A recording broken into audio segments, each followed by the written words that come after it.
Welcome back to my Facebook blog. তো আজকে আর একটা সুন্দর রোদ ঝলমলে দিন, স্যাটারডে, যেদিন অফিস যাওয়ার একদম মুড থাকে না।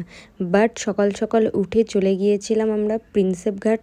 আর সেখানে গিয়ে অফিসেরই কাজ ছিল, অফিসের 3-4 জনকে রেসপন্সিবিলিটি দেওয়া হয়েছিল যে ওখানে গঙ্গাসাগর মেলার যত তীর্থযাত্রী আসছিলেন তাদেরকে অফিস থেকে ফুড প্রোভাইড করা হচ্ছিল ফ্রি অফ কস্ট।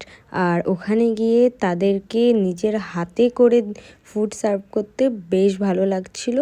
আর আমার তো লো প্রেশার হয়ে গেছিলো মনে হচ্ছে বেশ অনেক দিন ধরে, তাই ওখানে গিয়ে একবার চেক আপ করে নিলাম। হ্যাঁ, লো প্রেশার তো আছেই, বাট এই কাজে অংশগ্রহণ করে আমার তো খুব ভালো লেগেছিল। তো এইগুলো দুটোর মধ্যে শেষ করে ফেলে আমরা আবার অফিসের জন্য রওনা দিলাম। ব্যাস 2 ঘন্টারই ছিল। রোজই তো অফিস যাওয়া হয়, বাট একটা দিন অন্যরকম হলে মন্দ হয় না। তো অফিসের কাজগুলো তাড়াতাড়ি কমপ্লিট করে এত টায়ার্ড লাগছিল। বিকালে আবার ফ্রেন্ডসদের আসার কথা ছিল, তো একটু চিকেন কিনে নিলাম। আর বাড়ি ফেরার পথে কিছু কিছু সবজি বাজার করে নিলাম। গিয়ে বানিয়েছিলাম আমি সর্ষে দিয়ে নারকেল দিয়ে একটা চিংড়ি ভাপা, আর হচ্ছে দেশি মুরগি, যেটা খুবই টেস্টি হয়েছিল। বাট সর্ষে চিংড়িটাকে আমি নাম্বার 1 বলবো, কারণ ওটা খুব ভালো হয়েছিল টেস্টে। দেশি মুরগি করতে একটু টাইম লাগে ঠিকই, বাট কোনো অসুবিধা নেই, সবাই মিলে হাতে হাতে করলে টাইম কিসের।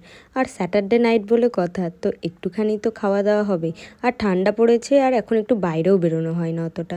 তো বাড়িতেই সবাই মিলে খাওয়া দাওয়া করে ভ্লগটা এখানেই শেষ করলাম।